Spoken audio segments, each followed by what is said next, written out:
سونے کی اینٹیں اور حضرت عیسیٰ علیہ السلام۔ حضرت عیسیٰ علیہ السلام اپنے ایک شاگرد کو ساتھ لے کر کسی سفر پر نکلے۔ راستے میں ایک جگہ رکے اور شاگرد سے پوچھا کہ تمہاری جیب میں کچھ ہے؟ اس نے کہا میرے پاس 2 درہم ہیں۔ حضرت عیسیٰ علیہ السلام نے اپنی جیب سے 1 درہم نکال کر اسے دیا اور فرمایا یہ 3 درہم ہو جائیں گے، قریب ہی آبادی ہے، تم وہاں سے 3 درہموں کی روٹیاں لے آؤ۔ وہ گیا اور 3 روٹیاں لی۔ راستے میں سوچنے لگا کہ حضرت عیسیٰ علیہ السلام نے تو 1 درہم دیا تھا اور 2 درہم میرے تھے، جبکہ روٹیاں 3 ہیں۔ ان میں سے آدھی روٹیاں حضرت عیسیٰ کھائیں گے اور آدھی روٹیاں مجھے ملیں گی، لہٰذا بہتر ہے کہ میں 1 روٹی پہلے ہی کھا لوں۔ چنانچہ اس نے راستے میں 1 روٹی کھا لی اور 2 روٹیاں لے کر حضرت عیسیٰ علیہ السلام کے پاس پہنچا۔ آپ نے 1 روٹی کھا لی اور اس سے پوچھا 3 درہم کی کتنی روٹیاں ملی تھیں؟ اس نے کہا 2 روٹیاں ملی تھیں، 1 آپ نے کھائی اور 1 میں نے کھائی۔ حضرت عیسیٰ علیہ السلام وہاں سے روانہ ہوئے۔ راستے میں ایک دریا آیا۔ شاگرد نے حیران ہو کر پوچھا اے اللہ کے نبی، ہم دریا عبور کیسے کریں گے جبکہ یہاں تو کوئی کشتی نظر نہیں آتی؟ حضرت عیسیٰ علیہ السلام نے فرمایا گھبراؤ مت، میں آگے چلوں گا، تم میری عبا کا دامن یعنی قمیص کا دامن پکڑ کر میرے پیچھے چلتے آؤ، خدا نے چاہا تو ہم دریا پار کر لیں گے۔ چنانچہ حضرت عیسیٰ علیہ السلام نے دریا میں قدم رکھا اور شاگرد نے بھی ان کا دامن تھام لیا۔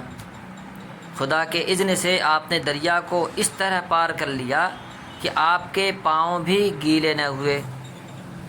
شاگرد نے یہ دیکھ کر کہا میری ہزاروں جانیں آپ پر قربان، آپ جیسا صاحب اعجاز نبی تو پہلے مبعوث ہی نہیں ہوا۔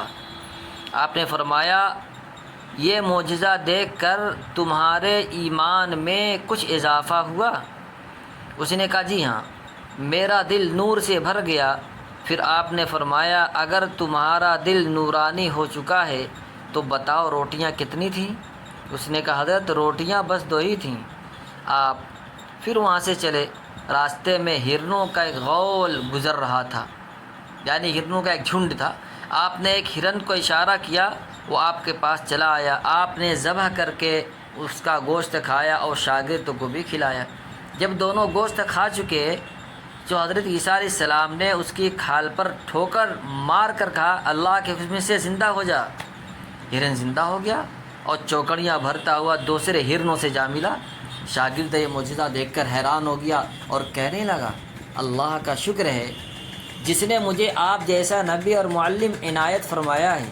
حضرت عیسیٰ علیہ السلام نے فرمایا معجزہ دیکھ کر تمہارے ایمان میں کچھ اضافہ ہوا؟ شاگرد نے کہا اللہ کے نبی میرا ایمان پہلے سے 2 گنا ہو چکا ہے۔ آپ نے فرمایا پھر بتاؤ کہ روٹیاں کتنی تھیں؟ شاگرد نے کہا حضرت روٹیاں 2 ہی تھیں۔ دونوں راستے چلے گئے۔ ایک پہاڑی کے دامن میں سونے کی 3 اینٹیں پڑی تھیں۔ آپ نے فرمایا 1 اینٹ میری ہے اور 1 اینٹ تمہاری ہے اور تیسری اینٹ اس شخص کی ہے جس نے تیسری روٹی کھائی۔ یہ سن کر شاگرد شرمندگی سے بولا حضرت تیسری روٹی میں نے ہی کھائی تھی۔ حضرت عیسیٰ علیہ السلام نے اس لالچی شاگرد کو چھوڑ دیا اور فرمایا 3 اینٹیں تم لے جاؤ۔ یہ کہہ کر حضرت عیسیٰ علیہ السلام وہاں سے روانہ ہو گئے اور لالچی شاگرد اینٹوں کے قریب بیٹھ کر سوچنے لگا کہ انہیں کیسے گھر لے جاؤں۔ اسی دوران 3 ڈاکو وہاں سے گزرے۔ انہوں نے دیکھا ایک شخص کے پاس سونے کی 3 اینٹیں ہیں۔ انہوں نے اسے قتل کر دیا اور آپس میں کہنے لگے کہ اینٹیں 3 ہیں اور ہم بھی 3 ہیں، لہذا ہر شخص کے حصے میں 1 اینٹ آتی ہے۔ اتفاق سے وہ بھوکے تھے۔ انہوں نے ایک ساتھی کو پیسے دیے اور کہا کہ شہر قریب ہے، تم وہاں سے روٹیاں لے آؤ، اس کے بعد ہم اپنا اپنا حصہ اٹھا لیں گے۔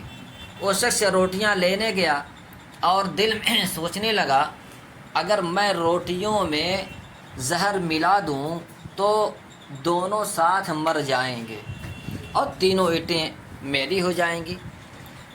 ادھر اس کے دونوں ساتھی نے آپس میں مشورہ کیا کہ اگر ہم اپنے اس ساتھی کو قتل کر دیں تو ہمارے حصے میں سونے کی 1.5 اینٹ آئے گی۔ جب ان کا تیسرا ساتھی زہر آلود روٹیاں لے کر آیا تو ان دونوں نے منصوبے کے مطابق اس پر حملہ کر کے اسے قتل کر دیا۔ پھر جب انہوں نے روٹنی کھائی تو وہ دونوں بھی زہر کی وجہ سے مر گئے۔ واپسی پر حضرت عیسیٰ علیہ السلام وہاں سے گزرے تو دیکھا کہ اینٹیں ویسی کی ویسی رکھی ہیں، جبکہ ان کے پاس 4 لاشیں بھی پڑی ہیں۔ آپ نے یہ دیکھ کر ٹھنڈی سانس بھری اور فرمایا، دنیا اپنے چاہنے والوں کے ساتھ یہی سلوک کرتی ہے۔